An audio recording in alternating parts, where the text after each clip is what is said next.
বন্ধুরা এই দেখুন আজকে আমি ট্যাংরা মাছ তা আলু দিয়ে এই দেখুন বড়ি দিয়ে এটা রান্না করব। কিন্তু এর মধ্যে মশলা কিন্তু শুধুমাত্র লঙ্কাই যাবে, আর কোনো মশলা যাবে না। এই দেখুন, আর সাথে পরে ধনেপাতা একটু ছড়িয়ে দেবে। মাছগুলো দেখুন সুন্দর করে নুন হলুদ মেখে ভেজে নিয়েছি। এখন এটার মধ্যে ওই লঙ্কা বাটাটা দেবো, দিয়ে কষিয়ে নেব।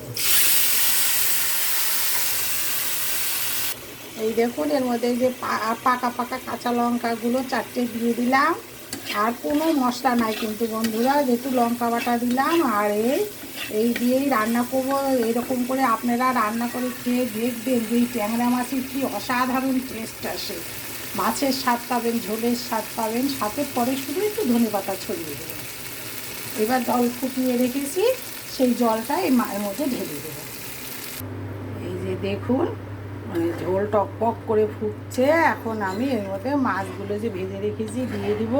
আর বড়িটা নামানোর আগ দিয়ে দিব বন্ধুরা। বড়িটা তো আমার করা না, একজন দিয়েছে আমাকে খেতে, মনে হয় একটু ফেনানো বেশি, সেই জন্য লাস্টে দিয়ে এটা নামিয়ে দেবো। দেখুন আপনারা মাঝে মাঝে এইভাবে, এখন এই গরম, বেশি পেঁয়াজ টিয়াজ না দিয়ে এভাবে করে খাবেন, দেখবেন দারুণ লাগে জ্যান্ত মাছ এভাবে খেলে। এখন এই মাছগুলো ঝোলের মধ্যে দিয়ে দেবো। এইভাবে এখন মাছগুলো সব ছেড়ে দেবো। এই দেখুন সব মাছ এই যে ঝোলের মধ্যে দিয়ে দিয়েছি। এখন এটা আরেকটু ফুটলেই হয়ে আসবে, তখন আমি নামানোর আগ দিয়ে বড়িগুলো দিয়ে দেব।